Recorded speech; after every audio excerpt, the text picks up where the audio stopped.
welkom by nog 'n Kikskerk maats. Ek hoop dat dit met jou goed gaan. Ons is in Augustus, kan jy dit glo? Die jaar is besig om afdraande te loop na die einde toe. Ons is in die derde kwartaal. Die derde kwartaal is kort en baie besig. En ek het gaan tel, daar's 21 Sondae, dan is ons by Kersfees. So ons is oor halfpad van die jaar. Maar ek hoop regtig dat dit met jou goed gaan, dat jy ingeskit is en dat jy reg is. Kom ons sing lekker saam.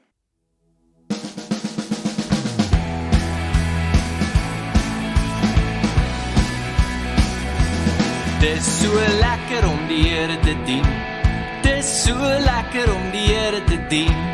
Dis so lekker om die Here te dien. Dis so lekker om die Here te dien. Dis so lekker. Dis so lekker om die Here te dien. Dis so lekker. Dis so lekker om die Here te dien.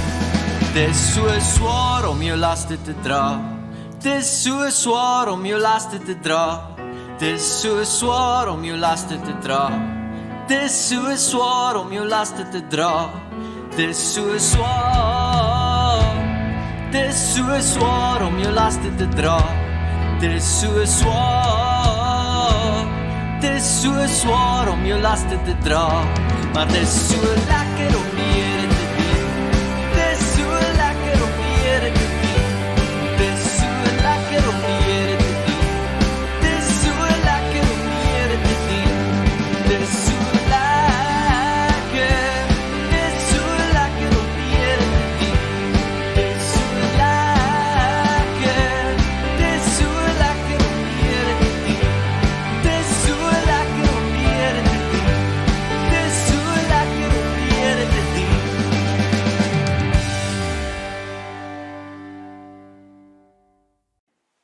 Daar sy maats, kom ons bid. Here Jesus, dankie dat ons so saam kan wees, dankie dat ons saam kan kuier.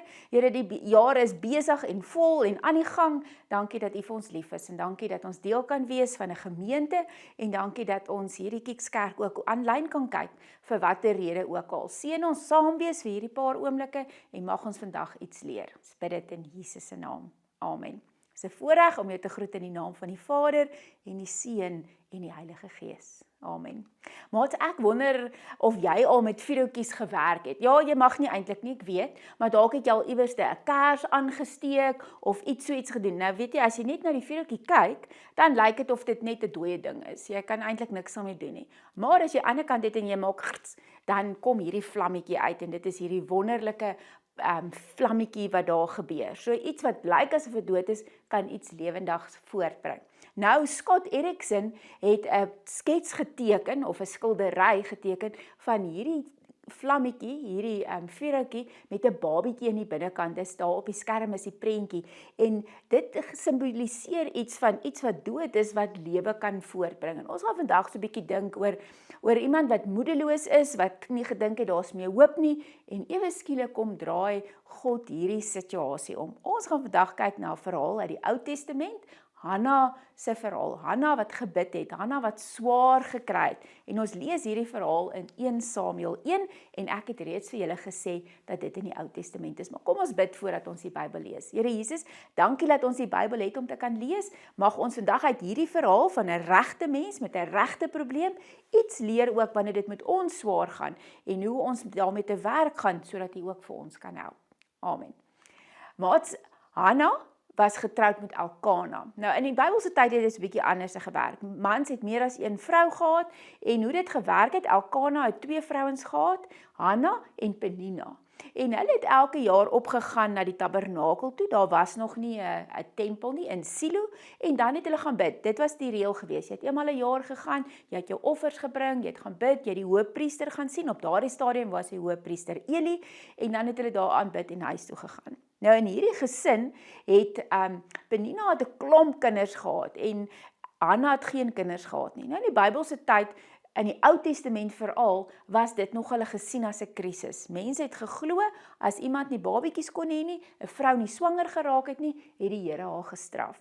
So vir Hanna was dit verskriklik swaar geweest en sy het gedink, dalk het sy iets verkeerd gedoen, dat sy nie kinders kon kry nie. Nou vandag weet ons, dat dit nie die geval is nie. Daar's mediese goeders hoekom mense nie kinders kan kry nie. Maar omdat die wêreld soveel anders te gelyk het en die medies nog nie so ontwikkel was nie, het mense geglo dis 'n straf van die Here. En Penina, die een wat die baie kinders gehad het, sy het vir Hanna gespot en haar uitgelag en was met haar lelik geweest omdat sy nie kon kinders hê nie. En arme Hanna het baie swaar gekry en dit was regtig vir haar sleg geweest. En die een jaar toe hulle weer opgaan na Silo toe, na die tabernakel toe, daar waar hulle met die hoëpriester gaan gesels, toe bid Hanna verskriklik. Ek neem aan, sy het ook elke aand by haar huis gebid en elke oggend, want jy kan nou dink, as jy saam in 'n huis bly en is al hierdie kinders en hierdie vrou wat met jou lelik is en vir jou lag en jou spot, hoe seer dit is dat jy dit nie het nie. En so het sy in die tempel gaan sit en bid, maar sy het nie hardop gebid nie, sy het saggies gebid en die priester Eli het net haar mond sien beweeg en hy het gedog, wat gaan met daai vrou aan? En sy het gehuil en dan lees ons in 1 Samuel 1 vers 11, sy het 'n gelofte afgelê. Dis nou Hanna en gesê, Here Almagtige, as u tog op my ellende wou let en aan my u dienares wou dink en my nie vergeet nie en aan my 'n seun gee, sal ek hom sy lewe lank aan u gee. En as 'n teken daarvan sal sy hare nie afgesny word nie. Sy het lank tot die Here gebid en Eli het stip na haar mond bly kyk. Hanna het in haar gedagtes gepraat, net haar lippe het geroer. Eli kon nie haar stem hoor nie en daarom het hy gedink sy is dronk. So dan kom Eli na haar toe en sê, "Hey vrou, wat maak jy? Hoekom is jy dronk? Wat maak jy hier? As jy kom bid jy as jy so lyk." En dan vertel Hanna haar storie vir Eli en sê, maar sy kry geweldig swaar. Sy's in hierdie huis waar sy gespot word, waar sy nie raak gesien word nie, en het die Here haar dalk gestraf. En dan sê Eli vir haar hierdie volgende woorde. Toe sê Eli, "Wees gerus en gaan nou maar, die God van Israel sal aan jou gee wat jy van hom afgesmeek het." En hy het gesê, "Mag dit vir my wees soos u sê." Sy het toe geloop en gaan eet en sy was nie meer bedruk nie. Die volgende môre het Elkana vroeg opgestaan, die Here aanbid en teruggegaan huis toe. Nou maats, kan jy glo, hierdie vrou, vir jare lank kry sy swaar, sy het hierdie vrou wat saam met haar in die huis bly, wat met haar lelik is, en dan gaan bid sy, en dan sê Eli, maar die Here sal dit vir haar gee. Die Here is nie vir jou kwaad nie, die Here straf jou nie, hy wil graag vir jou 'n seentjie gee. En dan staan sy op en sy is dadelik bly, so sy glo onmiddellik dat die Here dit vir haar gegee het. En dan kry sy ook hierdie seentjie later, Samuel, en Samuel beteken God het gehoor. So elke keer as sy vir Samuel geroep het, het sy teruggedink aan die feit dat sy gebid het, en dat sy gedink het God hoor haar nie, maar dat God wel gehoor het. En nou is ons terug by daai vuurtjie maats, né, wat gelyk het soos niks nie, daar gaan niks gebeur nie, net 'n ou houtstokkie, en toe sy bid, toe kom daar die vlammetjie. Nou maats, wat gebeur as ek en jy bid? Want nou kan ons dink, as ek en jy net bid, dan gaan die Here dadelik gee. Met ander woorde, dis amper soos daai masjiene wat mens kry, as mens in 'n winkelsentrum is, of ek weet, hulle is baie keer is in die hospitale, sulke plekke, dan gooi jy 'n geldjie in, en dan druk jy 'n knoppie, en dan spoeg hy vir jou of 'n lekkertjie uit, 'n crunchy, of 'n Coke, of wat ook al, wat 'n knoppie jy ook al druk. En baie keer dink ons so oor gebed, jy moet net ingooi jou gebed, en dan druk jy die knoppie, en dan spoeg die Here uit wat jy wil hê. Maar dit is, want ons is nou hierdie verhaal lees, Hanna het gebid vir 'n kind, en die Here het 'n kind gegee, die Here het gehoor. Maar dit werk nie so nie. Want, wat gebeur as jy vir mamma gaan vra of jy 'n koekie kan kry? Partymal sê sy, ja, my kind is reg, gaan eet 'n koekie. Ander kere vra jy, en is net voor ete, dan sê sy, nee, jy kan na ete 'n koekie kry, maar nie nou nie, ons gaan eers kos eet. Ander kere sê sy sommer net, nee, ons gaan nie nou koekies eet nie, jy het al vandag genoeg suiker gehad. En net so werk dit ook met die Here. Partymal sê die Here, ja, hierso, dit wat jy gevra het, kan jy kry. Partymal sê die Here, nog nie, wag nog 'n bietjie, dis nie die regte tyd nie. Of partymal sê hy net nee, nee is ook 'n antwoord, en partymal sê hy, ek wil vir jou iets meer gee as wat jy gevra het, ek wil vir jou iets beter gee as wat jy gevra het. En ons vra partymal snaakse goed vir die Here. Ek onthou baie goed, toe ek klein was, daarom was ek gelukkig nog nie in die skool nie, maar ons was wildtuin toe, en in die wildtuin het ons klein leeuetjies gesien, en dit was vir my die mooiste goedjies op aarde. En ek het die hele tyd gebid, dat die Here vir my 'n leeuetjie moet gee. Nou maat, jy kan ons nou dink, die Here kan ons nou nie vir my 'n leeu gee nie. Waar moet ek met hom heen gaan? Net nou vreet hy my boetie, sê my ma, my pa op, of vir my. So, die Here kan nie ja sê nie, die Here het net gesê nee, jy kan nie 'n leeu kry nie.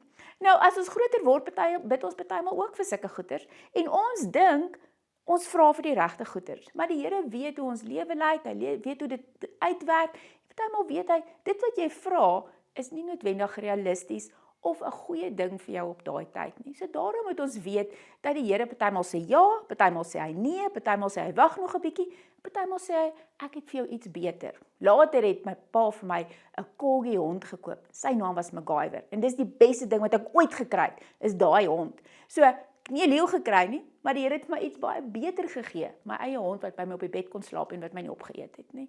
So werk dit ook met die Here, hy weet beter. En as die Here vir Hanna hierdie seentjie gee, klein Samuel, dan dink sy maar net, sy wil maar net 'n seentjie, en sy sal hom vir die Here teruggee. Maar weet jy wat? Wat is van Samuel? Ons weet van Samuel, dat hy die laaste rigter was, dat hy 'n baie groot profeet was, seker die grootste profeet in die Ou Testament, dat hy op die ouend vir Saul, die eerste koning van Israel, gesalf het, en dat hy vir Dawid gesalf het. So, Hanna kom vra net vir 'n babaseentjie, net 'n kind om te hê, en die Here gee vir haar soveel meer. So sy kry meer as wat sy voorgevra het. Jy weet jy maats, eintlik is dit gewoonlik so. Selfs al sê die Here nee, kry ons gewoonlik meer as wat ons gedink het, of beter as wat ons gedink het, nie noodwendig meer nie. Efesiërs 3 in die Nuwe Testament kom sê Paulus vir die gemeente in Efese, Efesiërs 3 vers 20, dan sê hy, God is so magtig en sterk, juis met daardie krag werk hy in ons. Hy kan en het dinge vir ons gedoen, waarvoor ons nie eers kon droom nie. So maats, ons, hierdie vers in Efesiërs kom sê vir ons koppies dink maar net so klein, maar die Here weet baie meer, en daarom is die krag wat in ons is, die Heilige Gees wat in ons, gee partymal vir ons baie meer as wat ons kan droom of dink, baie meer as wat ons wou gehad het. Partymal gebeur daar slegte goed. Ek onthou toe ek op hoërskool was, net voordat ek moes hokkieproewe gaan speel het vir provinsiale span, toe haal hulle per ongeluk my blinde darm uit. Hulle het gedink dis my blinde darm, maar dit was nie my blinde darm nie. En toe kan ek nie gaan proewe speel nie, en dit was vir my soos die einde van die wêreld. En ek het gedink, daar stop my hele lewe nou, want nou kan ek nie gaan proewe speel nie, en ek kan nie provinsiale span kry nie, en huil vreeslik en wat ook al. En vandag hier waar ek staan, besef ek, dit was maar net hokkieproewe, en ek gaan definitief nie vir 'n lewe hokkie speel nie, en die Here het vir my baie meer gegee, en 'n baie beter uitkyk op die wêreld gegee. So maats, partymal sê die Here nee, of partymal gebeur daar slegte goed, en in die oomblik is dit baie sleg. Maar die Here gee vir ons beter. Maar wat ons uit hierdie verhaal leer, is dat ons elke keer na die Here toe kan gaan. Maak nie saak wat gebeur nie. En ek weet ons almal bid. Ons bid vir mamma en pappa wat dalk minder moet beklei. Ons bid vir 'n maatjie wat dalk net vir my kan raak sien, en wat vir my kan omgee. Ons bid dat dit beter met my akademie sal gaan, of met my sport, of dat ek net nie sal bang wees as ek vanaand gaan slaap nie. Wat jy ook al bid, jy mag enige iets vir die Here vra. Jy mag selfs vir die Here vra vir 'n leeu. Hy gaan nie noodwendig ja sê nie, maar jy mag dit vir hom vra.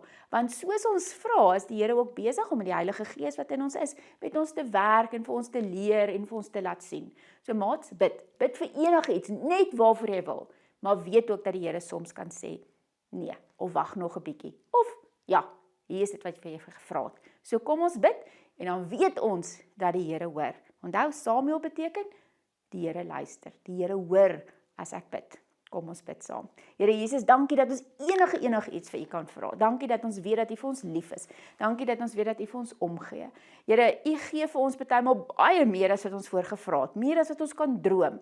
En partymal sê U nee, Here, en dan is dit vir ons swaar en ons verstaan dit nie. En eers later sien ons, maar dit was eintlik beter gewees. Ek bid vir elke maat wat vandag saam luister, wat regtig bid vir iets wat swaar is, iets wat moeilik is in hulle lewe. Dankie Here dat ons hierdie verhaal kan lees en kan weet dat U hoor, dat U verstaan en dat U ons wêreld ken. Mag ons weet dat ons enige iets vir U mag vra, en mag ons ook rustig wees met die wete dat U die beste weet wanneer U nee sê of wanneer U ja sê. Amen. Maat, mag jy 'n heerlike Augustus maand hê, en mag jy weet dat die Here vir jou lief is, en mag jy weet dat hy elke dag met jou is, en dat hy jou seën, en dat hy jou hoor. Amen.